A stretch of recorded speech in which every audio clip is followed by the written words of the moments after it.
Yang perlu dipahami dulu apa yang akan terjadi ke depan.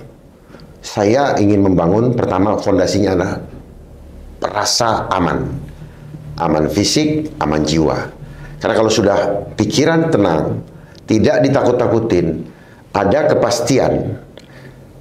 Kepastian dari mana? Jaminan dari pemimpinnya. Maka setelah itu rakyat akan dapat mengenyangkan perut mereka. Gitu, Pak. Karena kalau orang bekerja dengan tenang, dia makannya juga enak. Gitu. Dan kemudian bisa bersekolah, dan kita bisa mengatasi banjir maupun kemacetan dengan lebih baik. Karena soal banjir dan itu sebenarnya kalau mau jujur, semua tergantung daripada bagaimana awal menata kota. Tata kota, terus kemudian bagaimana memberikan izin pembangunan, amdalnya harus betul-betul, bukan sekedar amdal, terus karena ada bayaran, laksanakan pembangunan, amdalnya tidak diperhitungkan betul-betul, terus terhubungan atau integrasi antara satu bangunan dengan bangunan lain, harus disiapkan infrastrukturnya, ya, diperhitungkan segala macam. Kalau kita bicara kemacetan atau volume kendaraan dengan ruangnya dan sebagainya, banjir pun sebagian. Karena makanya dari zaman Belanda kan itu di Gajah Mada kan itu ada kali buatan lurus, di Ancol juga. Kenapa ada apa? Ada pintu-pintu air dan sebagainya. Nah, yang saya mau tawarkan nanti apa? Setiap masalah yang ada dalam masyarakat, kami akan tampung. Akan kami siapkan namanya lembaga bantuan hukum. Apabila ada bermasalah dengan kepolisian, Pemda akan mengawal, terutama bagi masalah atau persoalan rakyat yang mereka tidak mampu menyelesaikan, ya. Dan benar posisinya, itu, ya. Nanti semua akan dibiayai. Tentunya itu kan bagian daripada pelayanannya, karena pemerintah itu adalah pelayan, bukan yang disembah-sembah. Ya, mereka pemerintahan itu harus pusing untuk melayani rakyat, jangan rakyat yang pusing. Kalau rakyat sampai teriak-teriak berarti ada yang salah dari manajemen itu. Kemudian kita lihat sekarang selama ini ya, pelaksanaan akan di sana ada Satpol PP. Yeah. Satpol PP ini kan polisi pamong praja, polisinya rakyat. Nah, yang harus ditanamkan adalah mereka harus menjadi pelindung, pelayan, dan pengayom. Bukan bagi yang bayar, tetapi mereka harus bekerja untuk berkeliling, mencari, memastikan tidak ada masyarakat yang tidak terlindungi, tidak terlayani, dan terayomi. Itu akan kita kembangkan sebagai bentuk dari membangun rasa aman. Dan tidak ada lagi unsur penguasa yang ada di Provinsi DKI yang boleh memaksa atau mengintimidasi rakyat.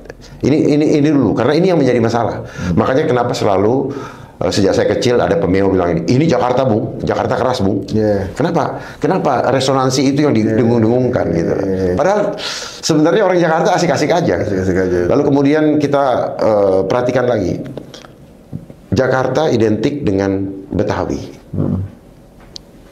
Bagaimana melestarikan cagar budaya yang menjadi kepentingan daripada Betawi. Karena Betawi ini saya lihat mereka punya budaya yang bisa menerima, ya, dalam bentuk culture yang heterogen ini kan luar biasa, Pak. Dan mereka ikhlas. Nah, ini perlu diperhatikan kembali supaya betul-betul, apalagi kan dengan sudah kalau rencana jadi pindah ke IKN, harusnya orang Betawi tetap bisa menjadi tuan rumah, di daerah atau di tanah kelahirannya sendiri. Tidak seperti selama ini yang kita lihat mereka tergusur oleh sistem. Bahkan banyak daripada mereka yang memiliki tanah terintimidasi karena adanya pengembangan ya, yang menginginkan program pengembangan menjadi suatu menjadi kota global. Kotanya global, tetapi rakyatnya gombal. Ya, rakyatnya dapat gombal dan akhirnya mereka jadi gembel. Ya, itu yang kita lihat sekarang. Jadi mari rakyat Jakarta lebih kritis. Dan saya siap untuk selalu berkomunikasi, mumpung saya masih hidup, untuk membuka wawasan, dan kemudian nanti yang kemarin menjadi korban daripada vaksin, yang masih hidup, kami akan adakan detox gratis, supaya mereka masih punya kesempatan menatap hari depan dan mengambil keputusan hidup. Bukan berdasarkan ketakutan, tetapi berdasarkan akidah, keimanannya.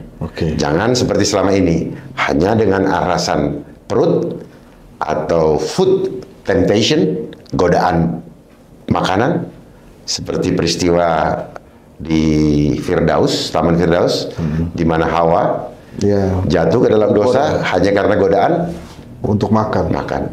Dan ternyata dalam kehidupan ini pun senjata utama daripada iblis melalui sistem kapitalis adalah kesulitan mendapatkan makanan. Itulah kenapa kemarin ada program makan gratis. Pertanyaannya, apakah itu genuine hasil pemikiran yang keluar dari hati nurani, ataukah karena ada agenda?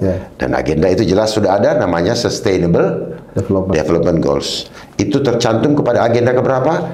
Program nomor 2. Program nomor 1 adalah No Poverty, tidak mengentaskan kemiskinan. Apa yang akan terjadi?